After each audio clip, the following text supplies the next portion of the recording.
je voudrais, en tant que président du Conseil général de la Vendée, vous souhaiter la bienvenue au Sable d'Olonne, au pays du soleil. Et dans ce département de la Vendée, que nous cherchons à développer tous ensemble, dans l'esprit où se développe le syndicalisme des jeunes, autour de celui qui a présenté le dossier de candidature du Sable d'Olonne, que je voudrais saluer chaleureusement, Éric Loutan.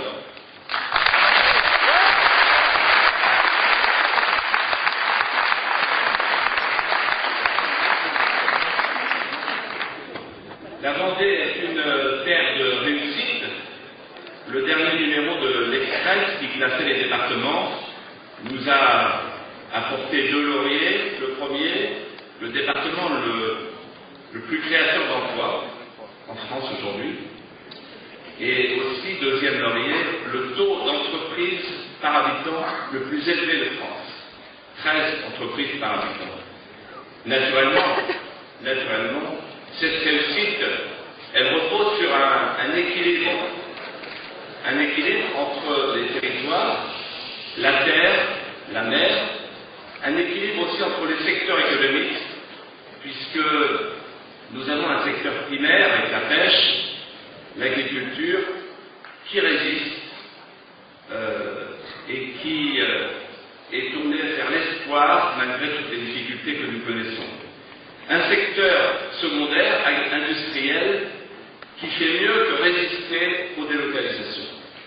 Et enfin, un secteur tertiaire sur lequel la Vendée ne comptait pas il y a 30 ans, symbolisé par la réussite de la ville des Sables, avec nos 250 km de côte, notre tourisme vert à l'intérieur, Vendée Globe, Puy du Fou, dopé par aujourd'hui les gens portants du développement touristique, puisque nous sommes le 2e département touristique de France. Mais cette terre souffre, comme toutes celles auxquelles vous appartenez et d'où vous êtes venus passer quelques jours de réflexion commune en Vendée. La Vendée souffre, je dirais, d'abord de l'angoisse du lendemain. Que sera notre économie dans quelques années? Que sera notre agriculture dans quelques années? D'ici 2010, nous savons que nous aurons 300, peut-être 400 départs d'agriculteurs qui prendront leur retraite et que nous aurons 100, peut-être 150, ce qui est, paraît-il, remarquable, installations. Vous faites le compte, on voit bien que là, comme ailleurs sur d'autres territoires, il y a un danger de peau de chagrin. Quand on regarde les choses au niveau européen, les chiffres sont terrifiants, puisque depuis 1992, 500 paysans mettent la clé sous la grange chaque jour. Et au niveau mondial, 5000 paysans meurent de faim chaque jour. Et donc la question que nous nous posons, nous, responsables publics d'un département comme la Vendée, rejoint sans doute, j'imagine, vos intuitions et vos inquiétudes.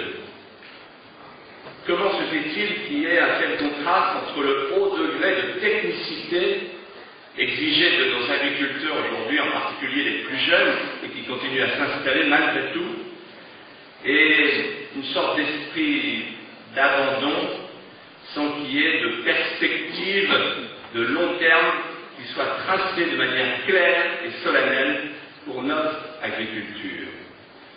Je suis en prise avec cette contradiction tous les jours, et en tant que président du Conseil général, en prise avec les aspirations, les besoins criants qui ne sont pas entendus, et en prise avec mon mandat de parlementaire européen, en écoutant les ordres qui viennent de là-haut et qui ne correspondent pas toujours à ce que souhaite la base, le terrain. Et je voudrais ici, en quelques mots, si ça n'est pas abusé de votre attention, apporter ma contribution à toutes les réflexions que vous allez faire au cours de ces journées, mettre en commun avec 4 propositions pour dessiner une perspective pour pour l'agriculture française. C'est-à-dire pour vous. Vous êtes la France de l'avenir, vous êtes la France des territoires. On constate aujourd'hui que les pouvoirs publics mettent beaucoup d'argent, de plus en plus d'argent pour l'urbanisation de la France, notamment pour nos banlieues, de moins en moins d'argent pour nos territoires ruraux, dont beaucoup meurent. 20 000 communes aujourd'hui sont en difficulté. Et si nos services publics s'en vont, les agriculteurs parfois sont tentés de partir. Et donc dessiner une perspective, ça veut dire d'abord, première proposition, quelle sera la place de l'agriculteur demain dans la société? Un statut, un métier, j'opte pour le métier. Un agriculteur doit être demain, comme aujourd'hui, plus encore qu'aujourd'hui, parce que la tentation est grande d'aller vers le statut plutôt que vers le métier. Un agriculteur doit être un entrepreneur qui vit des fruits de son travail rémunérés sur un marché par des prix. Un entrepreneur plutôt qu'un jardinier sofcosien fonctionnalisé.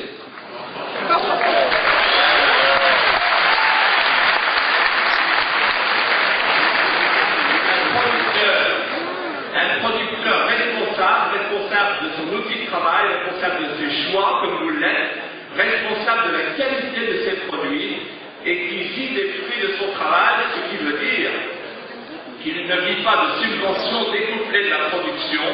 Je pense pour ma part, et c'est mon devoir de le dire, que le découplage brise le lien entre le travail et le revenu, entre l'effort et la récompense.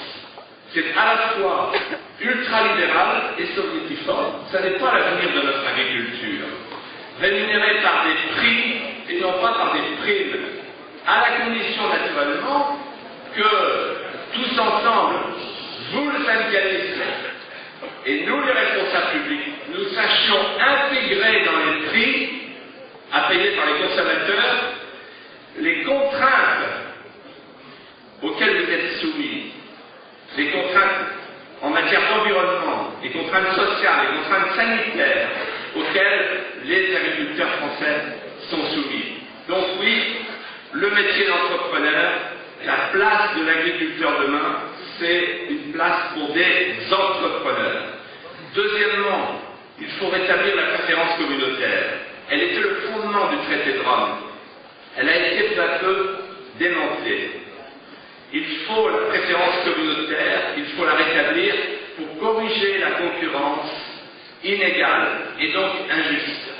On ne peut pas multiplier les exigences envers les producteurs, envers nos producteurs, les producteurs français, et laisser entrer sans droit compensateur des productions qui, elles, ne sont pas soumises à ces contraintes, que ce soit le blé ukrainien, le poulet brésilien ou la pomme chinoise. Je rencontrais récemment les arboriculteurs du département de la Vendée, c'est sans doute la même chose ailleurs, et ils nous disaient on ne peut pas lutter contre des productions qui ne sont pas soumises aux mêmes contraintes. Et donc il faut protéger notre marché intérieur au sens européen du terme pour lutter contre le dumping environnemental, social et les importations abusives.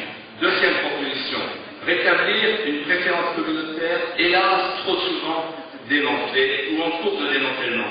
Troisièmement, il faut, comme l'a proposé, je crois récemment, dans un papier d'un journaliste d'histoire, Luc Guyot, que je salue au passage comme un régional d'État de mérite, il faut proposer, je crois, qu'on fasse respecter au niveau mondial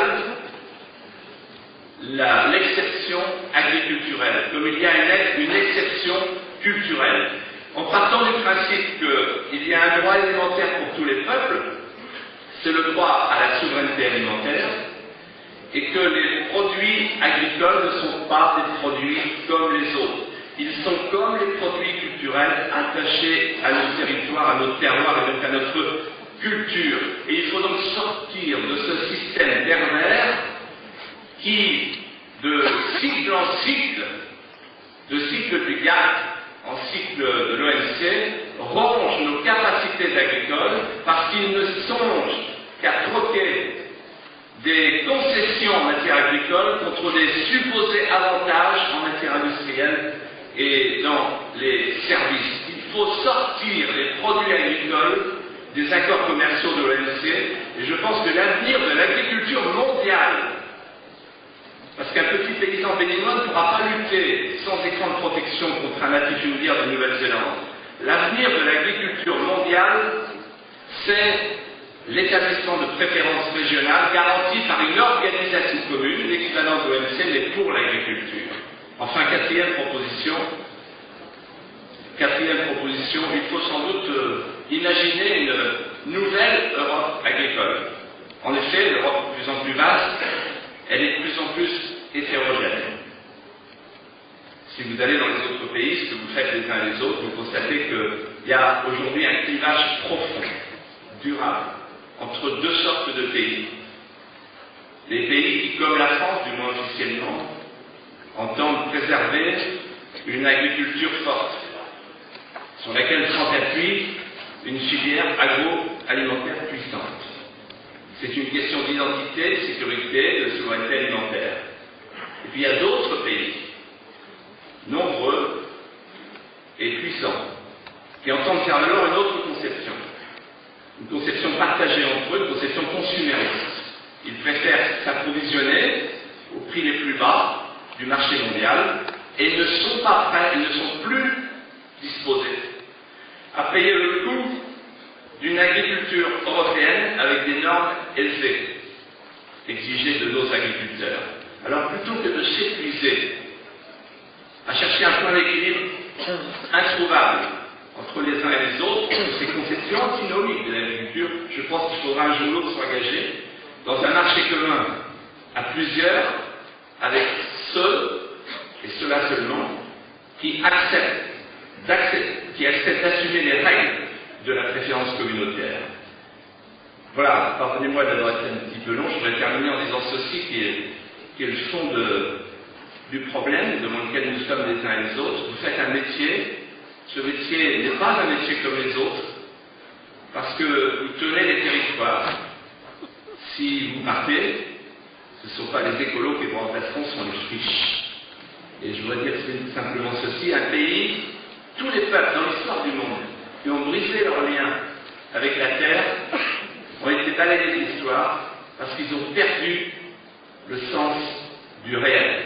Je souhaite que tous nos compatriotes soient à votre écoute, à l'écoute de votre métier d'avenir, pour vous aider à imaginer, pour vous accompagner, et surtout pour dessiner une perspective pour que les jeunes agriculteurs de Vendée, de France et de Navarre gardent l'essentiel, l'espoir. Merci.